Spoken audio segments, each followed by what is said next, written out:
Halo, selamat pagi anak-anak. Bagaimana kabar kalian semuanya? Bapak harap kalian semua dalam keadaan sehat.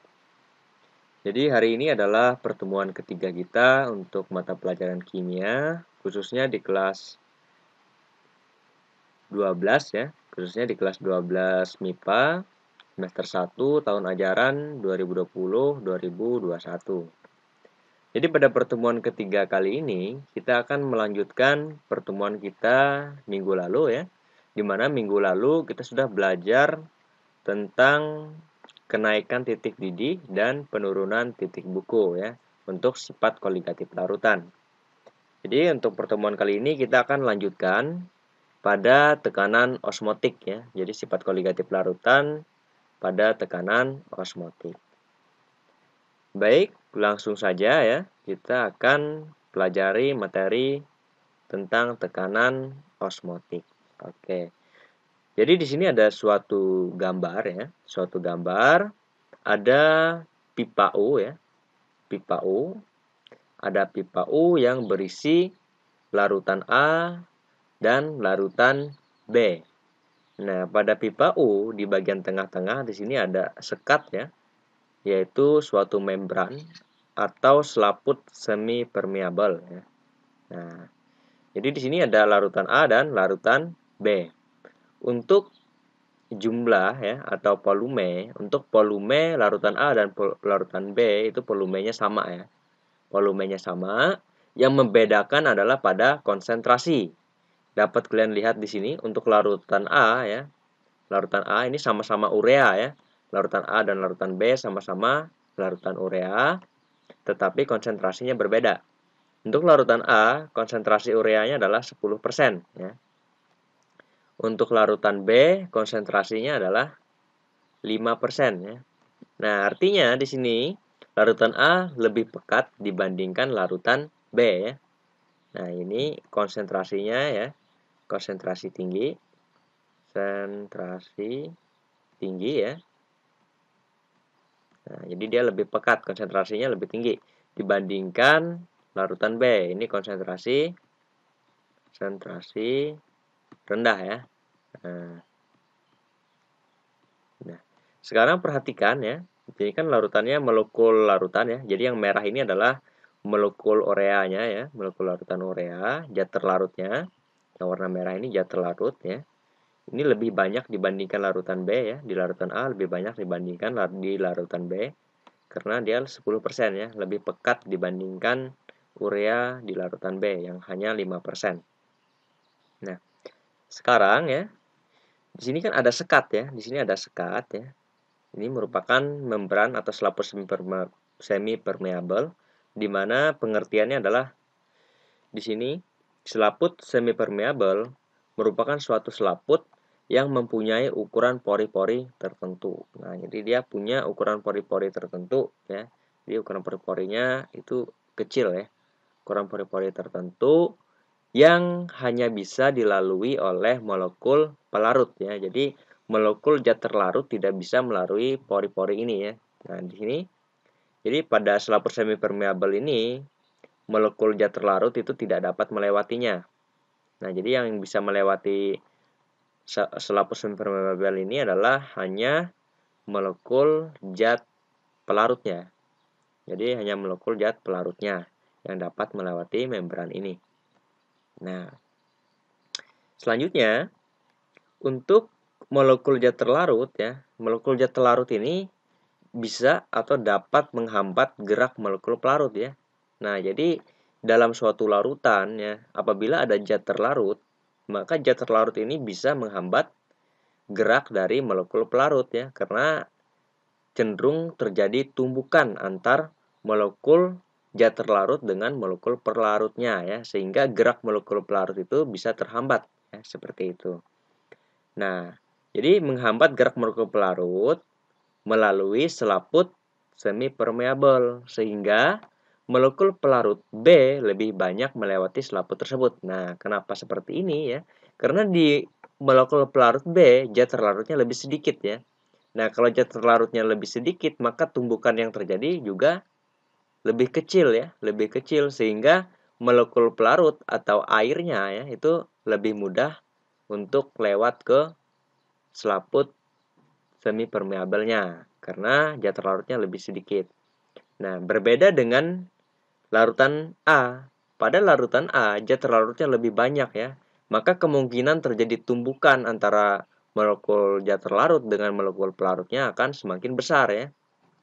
Sehingga pergerakan molekul pelarutnya itu lebih lambat ya, bergerak ke selaput semipermeabel untuk masuk pada larutan B. Nah, jadi di sini ya, pergerakannya itu dari larutan B ke larutan A ya.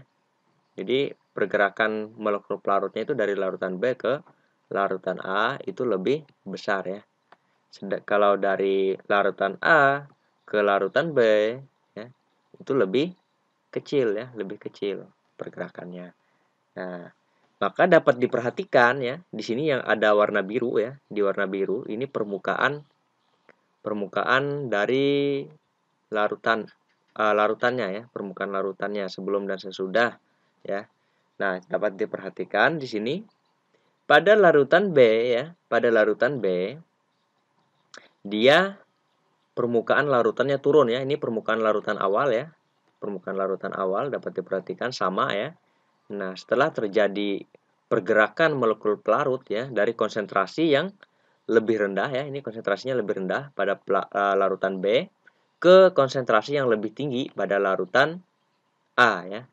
Maka terjadi penurunan ya, penurunan permukaan larutan ya, untuk larutan B. Sedangkan untuk larutan A terjadi kenaikan ya, kenaikan permukaan. Nah, seperti itu.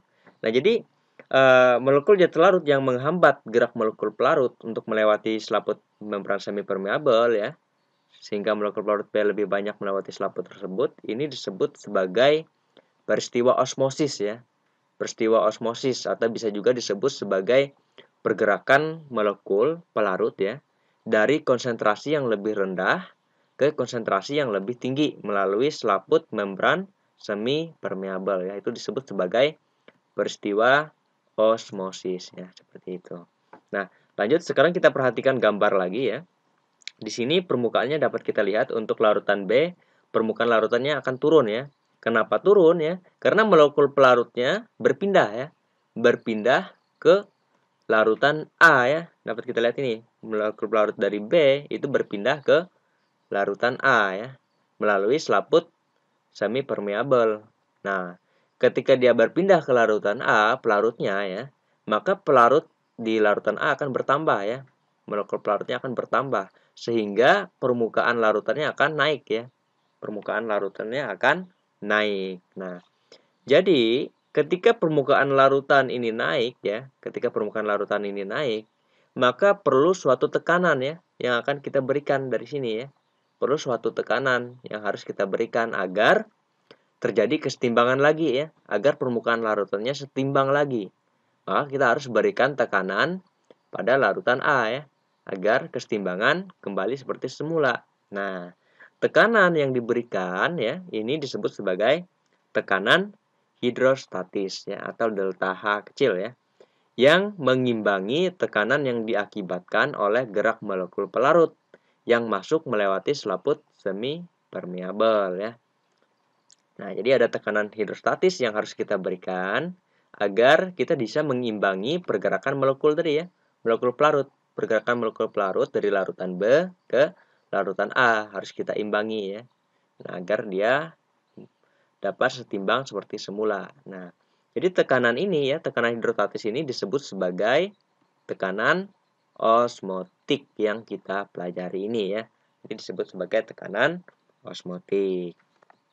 Oke, selanjutnya, nah dari molekul pelarut ya, dari molekul pelarut-pelarutan encer ya, itu akan bergerak ya, pelarutnya itu akan bergerak dari molekul pelarut-larutan yang encer atau yang konsentrasinya rendah ke molekul pelarut yang larutannya lebih pekat ya, lebih pekat. Nah, jadi yang lebih pekat tadi kan larutan A, jadi pergerakan molekul pelarutnya itu akan bergerak dari larutan yang lebih encer atau konsentrasinya rendah, yaitu larutan B ke larutan A. Nah, ini pergerakannya hingga kesetimbangan tercapai ya. Hingga kesetimbangan tercapai. Nah, kesetimbangannya tercapai nanti setelah kita kasih tekanan ya di sini. tekanan osmotik. Nah, maka simbolnya apa di sini ya? Karena dia tekanan osmotik, maka simbolnya adalah ini ya, P. Ya, seperti itu. Oke. Sekarang lanjut ya. Untuk rumus ya, rumus tekanan osmotik ya. Rumusnya adalah P dikali P volume ya, P dikali P volume sama dengan nRT. Nah, yang kita mau cari adalah tekanan osmotik ya, maka volumenya kita pindah ruas ke sebelah kanan ya, sebelah kanan kita pindah ruas. Oke. Nah, jadi P sama dengan N per P. Nah, awalnya perkalian, kalau pindah ke sebelah jadi pembagian. N per P dikali RT ya. Maka P sama dengan mRT. Kenapa di sini diperoleh M ya atau molaritas? Karena mol ya, N ini mol ya. Mol dibagi dengan volume itu adalah molaritas ya. Molaritas itu M sama dengan N per P. Mol dibagi volume, maka dapat kita substitusi atau kita ganti sebagai M ya, supaya dia lebih ringkas rumusnya. Jadi V sama dengan mRT. Nah, untuk keterangannya di sini P adalah tekanan osmotik atau satuannya adalah atm. Untuk V ya, V besar, ini adalah volume larutan, satuannya adalah liter ya. N kecil adalah mol zat terlarutnya. R adalah tetapan gas ideal ya, adalah 0,082 liter atm Kelvin pangkat negatif 1 mol pangkat negatif 1 ya. Sedangkan T adalah temperatur absolut ya. Jadi temperatur absolut satuannya adalah Kelvin ya. Yang dipakai adalah Kelvin. Oke, untuk konsepnya seperti ini ya. Sekarang kita lanjutkan pada konsep selanjutnya.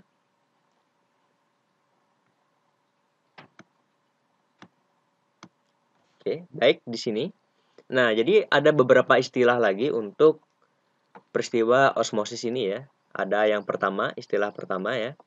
Suatu larutan yang mempunyai tekanan osmotik ya, tekanan osmotik sama ya, disebut larutan isotonik. Jadi harus diingat, apabila ada suatu larutan yang tekanan osmotiknya sama, maka dia bisa disebut sebagai larutan isotonik ya.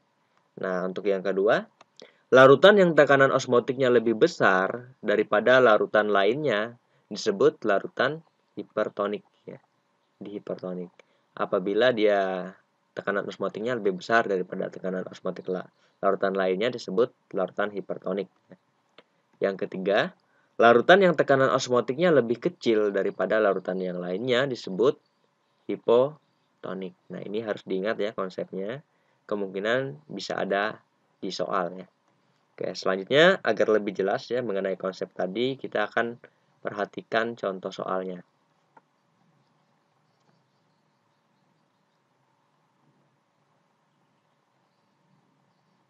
Oke, di sini ada contoh soal. Seorang pasien memerlukan larutan infus glukosa. Bila kemolaran cairan tersebut sebesar 0,3 molar pada suhu tubuh 37 derajat Celcius, tentukan tekanan osmotiknya. Nah, di sini diketahui tetapan gas idealnya adalah 0,082 liter atm mol pangkat negatif 1 Kelvin pangkat negatif 1. Oke. Maka untuk menjawab soal seperti ini, yang pertama kita lakukan adalah jawab ya. Oke. Nah, di sini kita cari dulu apa yang diketahui dari soal. Di sini kita lihat ya, yang diketahui adalah molaritas.